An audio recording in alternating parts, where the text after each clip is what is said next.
नमस्कार साथियों, स्वागत है आप सभी लोगों का कैरियर इंडिया एजुकेशन में। जैसा कि अभी आप लोगों ने देखा कि 1.5 घंटे पहले अपन ने 26 मई में फर्स्ट शिफ्ट में जो एग्जाम में जो क्वेश्चन आए थे उसका एनालिसिस कर दिया था। अब सेकंड शिफ्ट के जो क्वेश्चन है वो आ चुके हैं, उसका भी एग्जाम का एनालिसिस अब हम करेंगे।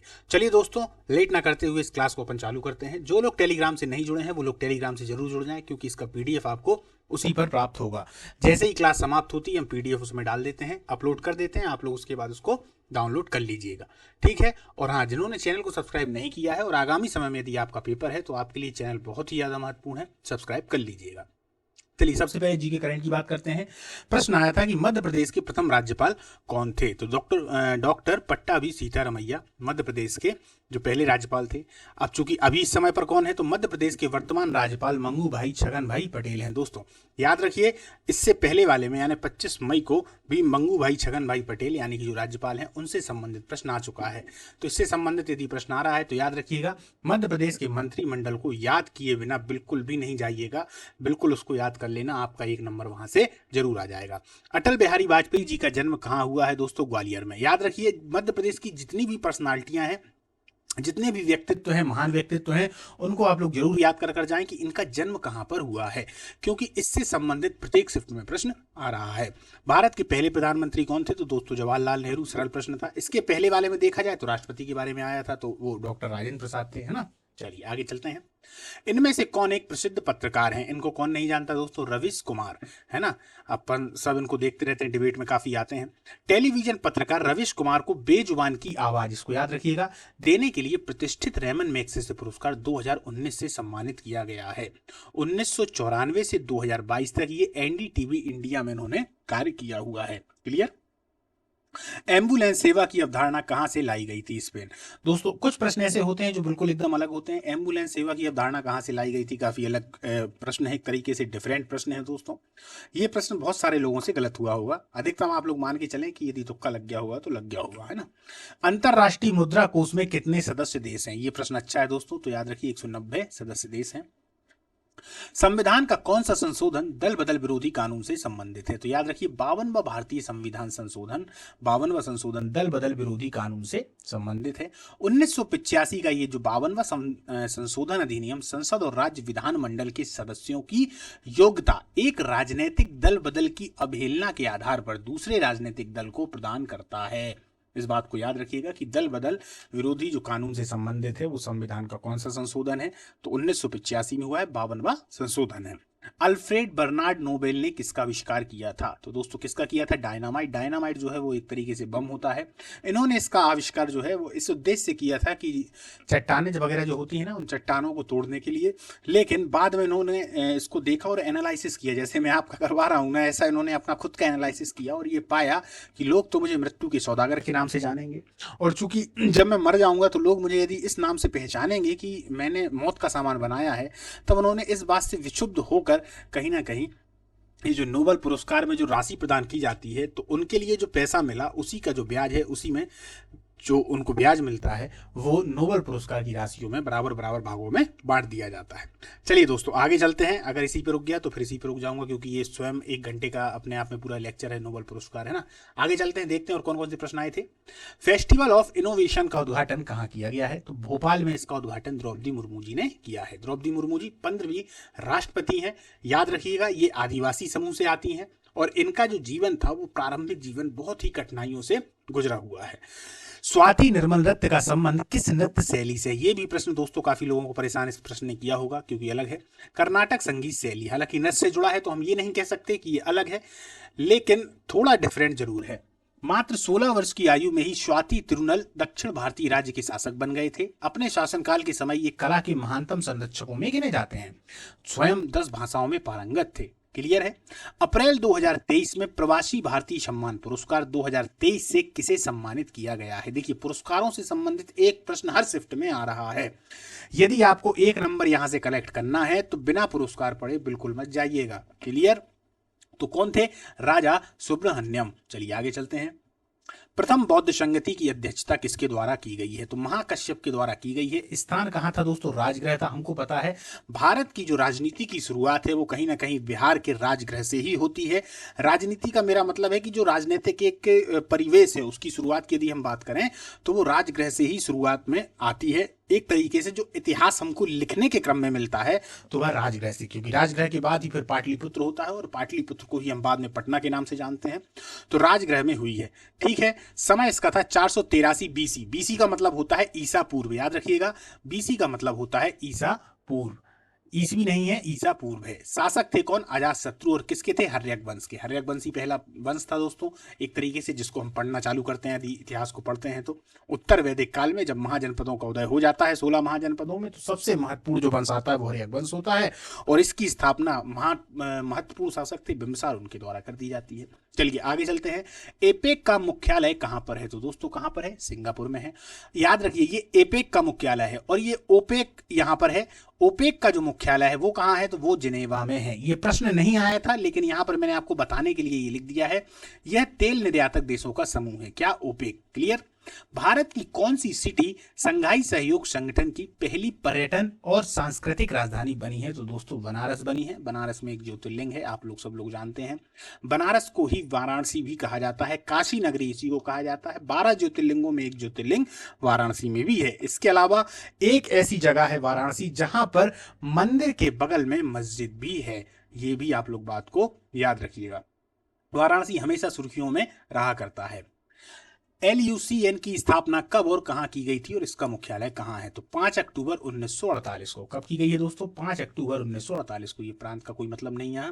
अध्यक्ष हैं इसके रामजन उल मुबारक। मुख्यालय कहां पर है? तो स्विट्जरलैंड में।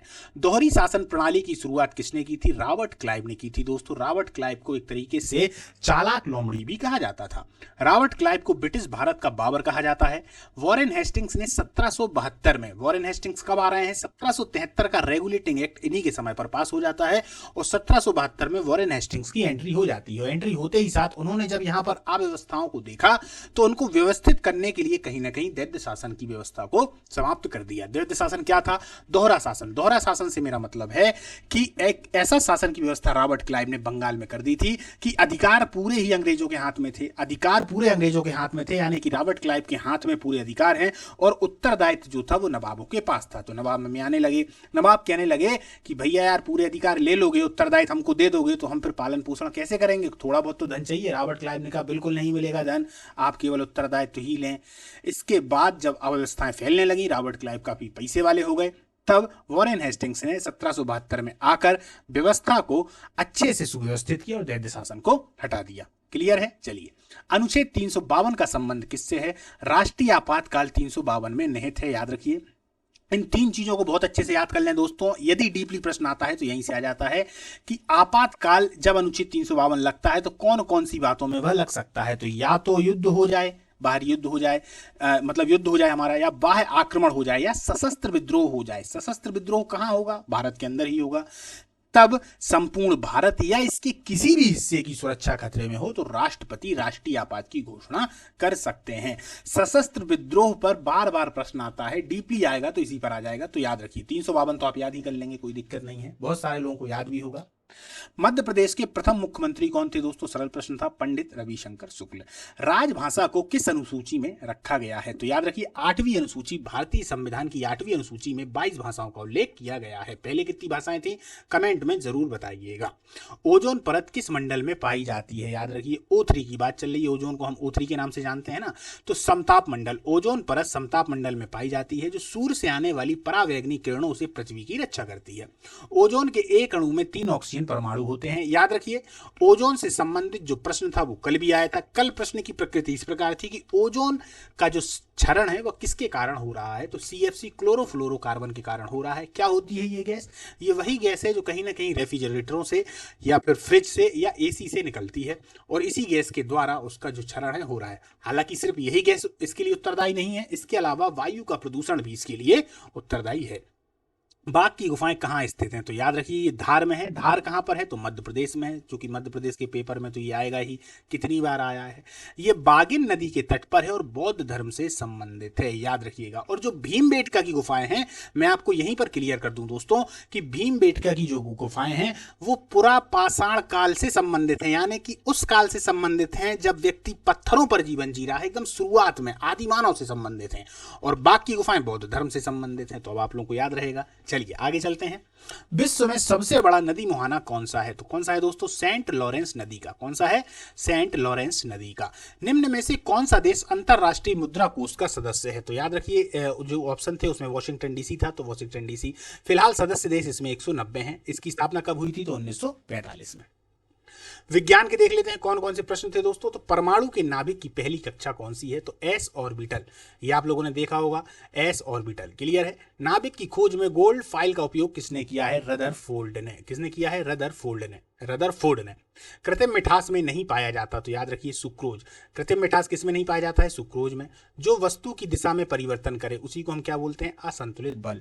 बुलेट प्रूफ पदार्थ बनाने के लिए निम्न में से कौन सा बहुलक प्रयोग होता है? तो पॉलीएमाइड। कौन सा होता है? पॉलीएमाइड। ऑक्टेन संख्या से किसकी शुद्धता की जांच की जाती है? पेट्रोल। काफी बार ये प्रश्न आ चुका है दोस्तों कि ऑक्टेन संख्या से किसकी शुद्धता की जांच की जाती है? पेट्रोल। तो आप लोग याद रखिएगा। चलिए आगे चलते हैं।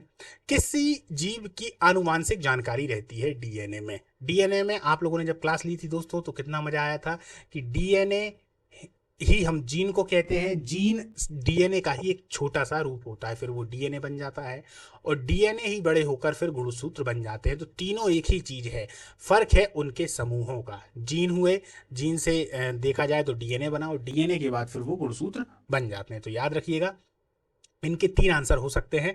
तो आप लोग फिलहाल यहाँ डीएनए है तो याद रखें, जीन आ जाता है तो भी वही है, गुणसूत्र आ जाए तो वो भी वही है। क्लियर। तने के ऊपरी भाग को हम क्या कहते हैं? तो शिखर कहते हैं। नॉर्मल प्रश्न था। जलीय पारिस्थितिकी तंत्र का संबंध किससे है? तो ताजे पानी की झीलें, जलधाराएं, नदियां, लेगून, खारे पानी के समुद्र और अन्य समुद्र।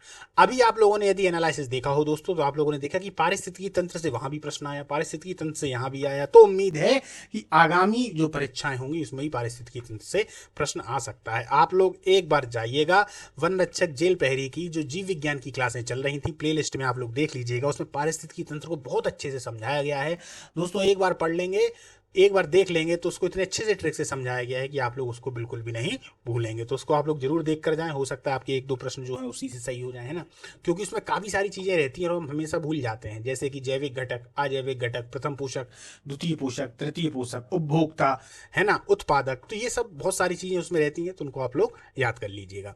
पानी की कठोरता का क्या कारण होता है? तो कैल्शियम और मैग्नीशियम के क्लोराइड CO3 और SO4, याद रखिए इनकी उपस्थिति हो जाती है तो पानी कठोर हो जाता है। कठोर पानी किसको हम कहते हैं? जो अधिकतम खारा पानी होता है उसको हम कठोर कहते हैं, और मृदु जल जो होता है वो मीठा पानी होता है। किसी हार्मोन की अत्यधिक उत्पादन से ग्रेव्स रोग होता है, किस हार्मोन की? तो थायराइड हार्मोन की। याद रखिएगा किसके? थायराइड हार्मोन से। हिंदी में देख लेते हैं। रस से प्रश्नों की संख्या दोस्तों 1 थी। अलंकार से 2 प्रश्न है। निबंध लेखन से प्रश्न आया हुआ है, याद रखिए ये थोड़ा एक अलग था। साहित्य से प्रश्न 1 से 2 आने लगे हैं। इन 2 टॉपिक पे अगर देखा जाए तो 1 से 3 नंबर आप लोगों के जा सकते हैं यदि आप लोग थोड़ा ध्यान नहीं देखेंगे तो। निबंध लेखन को भी थोड़ा देख लें और साहित्य से प्रश्न आ रहे हैं दोस्तों, है ना, तो इस पर थोड़ा गौर करिएगा। 3 नंबर बहुत होते हैं, याद रखिए। एक ही नंबर बहुत होता है यार भाई, मैं तो 3 तो बहुत बड़ी बात कह दी मैंने, 1 नंबर बहुत होता है, तो इन लोग को भी आप लोग अच्छे से कर लीजिएगा। वर्तनी से प्रश्न आ रहे हैं, पर्यायवाची से प्रश्न है, कौन सा असंगत है इससे भी प्रश्न है। मतलब हिंदी ऑल टोटल देखा जाए तो उसी प्रकार से, बस निबंध लेखन और साहित्य ये थोड़ा अलग है। हालांकि साहित्य से भी प्रश्न पिछली क्लास में आ चुके हैं।